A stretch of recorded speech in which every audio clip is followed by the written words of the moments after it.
presentes. Señorita secretaria, sírvase por favor a verificar la comparecencia de las partes procesadas para ver si nos encontramos en el día y hora señalada para la práctica de la audiencia de formulación de cargos solicitada por el agente fiscal Kelly Juna. Buenos días con todos los presentes. Cumpliendo con lo solicitado, debo indicar que nos encontramos en el día y hora señalado por su autoridad para que se realice la respectiva audiencia de formulación de cargos. En esta diligencia se encuentra presente Fiscalía representado por el agente fiscal, el doctor Kelly Juna. Presente. En calidad de víctima comparece el señor Arturo Altamirano. Presente. La defensa del procesado, la doctora Fernanda Villagómez. Presente. Y el señor Julio Mariano Vela Villagómez. Señora jueza, se ha podido constatar la comparecencia de todas las partes. Muchas gracias, señorita secretaria. Instalamos la presente audiencia de formulación de cargos.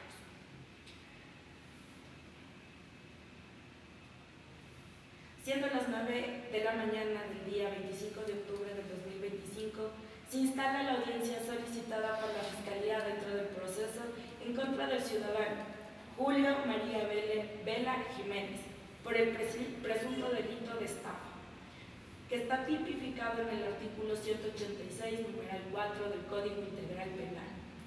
Se concede la palabra al señor agente fiscal para que exponga los fundamentos de la formulación de cargos. Agradeciendo a la señora jueza, buenas tardes, señorita secretaria. Comparezco en mi calidad de agente fiscal conforme al artículo 195 de la Constitución de la República y ejerciendo la titularidad de la acción penal. Ya al amparo del artículo 595 del Código Orgánico Integral Penal, procedo a la individualización de la persona investigada, el señor Julio Mariano Vela Jiménez, con cédula 1750-542282, de nacionalidad ecuatoriano, de estado civil casado, de ocupación comerciante, con domicilio en las calles Gaspar de Carvajal, 117 y Mercadillo, parroquia Belisario Quevedo, del Cantón Quito, provincia de Pichincha. Es derecho, señora jueza, que el día 18 de octubre del 2019, en la calle Guayaquil y Sucre, en donde el señor Julio Mariano Vela Jiménez le ofrece en venta un vehículo marca Toyota, placas TCH 0264, modelo Fortuner, en un valor de $30,000 al señor Arturo Altamirano, por lo cual, y para asegurar el negocio, la víctima entregó la suma de $10,000. Resulta que pasa el tiempo y el ciudadano jamás apareció al culminar el negocio. Posteriormente se averigua a quién pertenece el vehículo y el mismo era de propiedad de otra persona, el mismo que corresponde a los nombres de Rigoberto Ninanzuta, el mismo que no conoce nada del particular. La víctima le ha pedido al señor Julio Mariano Vela que devuelva la cantidad de los $10,000 abonados. Sin embargo, este le ha dado largas y por 8 ocasiones en distintas notarías de la ciudad no se ha podido cerrar el negocio. Extraoficialmente, el 10 de enero de 2020, se entera el señor Arturo Altamirano que hay otras víctimas con la misma modalidad, por lo que se procede a realizar la denuncia y se apertura el día 21 de enero del 2020 la investigación previa, que tuvo duración de 90 días, en la que se pudo recabar los siguientes elementos de convicción. Tenemos el reconocimiento del lugar de los hechos realizados en las calles Guayaquil y Sucre, donde se produjo la negociación realizada por el policía Marcelo Maridueña a fojas 23 a 26 de dicho expediente fiscal. También tenemos el reconocimiento del lugar de los hechos realizado en las calles Sucre y Martínez, donde queda el Banco de Guayaquil, y se produjo la transferencia realizada por el policía Marcelo Maridueña a fojas 30 a 34 de dicho expediente fiscal. Tenemos la pericia del lugar de los hechos realizada en las calles Mariano Castillo y Avenida Ceballos, donde queda la notaría séptima, realizado por el cabo Manuel Niquinga a fojas 45 y 49 de dicho expediente. Tenemos la pericia mecánica del vehículo Fortuner de propiedad del señor Rigoberto Ninanzuta a fojas 58 a 61 del expediente fiscal. Depósitos realizados a la cuenta 1029-6735 de la propiedad del señor Julio Mariano Vela Jiménez por la cantidad de los $10,000 a fojas 64 a 68 del dicho expediente. También tenemos la versión del abogado Julio Arteaga, que establece que efectivamente acudieron a esta notaría y que no firmaron el contrato porque su ciudadano Julio Mariano Vela manifestó que ese día no llevó la matrícula original del vehículo, por lo que no se pudo firmar. Lo podemos encontrar en la foja 72 de dicho expediente.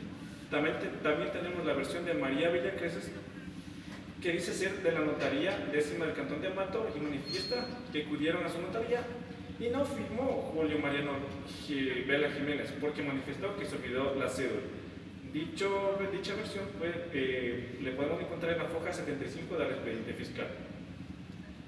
Tenemos la versión de la señora Juana Maldonado, esposa del señor Arturo Altamirano, quien estuvo presente el día de negocio del vehículo y que incluso acompañó a su esposa a realizar el depósito de los $10,000 en la cuenta del investigado, que tenemos en la foja 78 del expediente fiscal.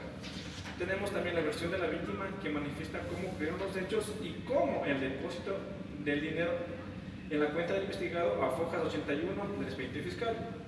También tenemos la certificación de la Agencia Nacional de Tránsito, que establece la propiedad del vehículo, contando como propietario el señor Rigoberto Gonzalo Linazu, a foja 96. Señora jueza, cumpliendo con lo establecido en el artículo 595 del Código Orgánico Integral Penal, he fundamentado la formulación de cargos en contra del señor Julio Mariano Vélez, como autor directo contemplado en el artículo 42, numeral 1, literal A del Código Orgánico Integral Penal, por el delito de estafa, contemplado en el artículo 186, inciso 1, numeral 4 del Código Orgánico Integral Penal, con pena privativa de 5 a 7 años. Muchas gracias, señor fiscal. Por principio de contradicción, se concede la palabra a la defensa técnica, la abogada defensora Fernanda Villalobos. Muy buenos días, señora jueza. Bajo el amparo 76, numeral 7 de la Constitución de la República del Ecuador, comparezco ante usted como defensa técnica del señor Julio Mariano Vela Jiménez. En el momento oportuno se demostrará que mi defendido es inocente. Sin nada más que agregar, le agradezco el uso de la palabra, señora jueza. Muchas gracias. Escuchadas las intervenciones, solicito a Fiscalía que se pronuncie con respecto a las medidas cautelares.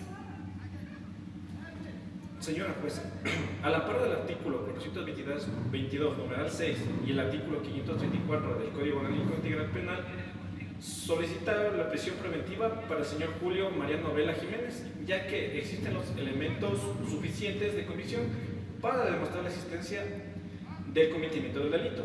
Son claros, precisos y se han justificado los mismos, así como se ha evidenciado, así como ha evadido a la víctima y por último,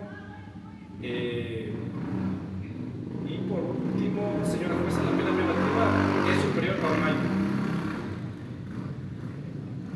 Gracias, Fiscalía. Y bien, por principio de contradicción, se concede la palabra a la defensa técnica. Señora jueza, en cuanto a las medidas cautelares, al ser un delito menos grave, solicitamos que mi defendido, el señor Julio Moreno Vela Jiménez, se le otorgue medidas cautelares no privativas de libertad, tomando en cuenta que la prisión preventiva es de última ratio. Como defensa técnica se solicita el amparo del artículo 522 de las medidas cautelares contempladas en el numeral 1, 2 y 4. En el artículo en mención, prohibición de salida del país, presentaciones periódicas y el uso del dispositivo electrónico. Ya que mi defendido tiene a su cargo un hijo menor de edad con discapacidad del 56%. Y según el carnet del CONADIS número 0089, datos que se pueden verificar en la página de la Secretaría Nacional de Igualdad de Discapacidades. Sin ser más, señora jueza, le devuelvo el uso de la palabra. Muchas gracias, señorita Fernanda. Pues, habiendo escuchado a las partes, se formula cargos como autor directo del delito de estafa, tipificado en el artículo 186, inciso 1, numeral 4 del Código Orgánico Integral Penal, y tomando en cuenta la discapacidad del menor de edad a cargo del señor procesado, se le otorga las medidas cautelares tipificadas tipificadas en el artículo 522, numeral 1, 2 y 4 del Código Orgánico Integral Penal. Con esto se da por concluida la diligencia a las 10:05 del mismo día. Muchas gracias. Gracias.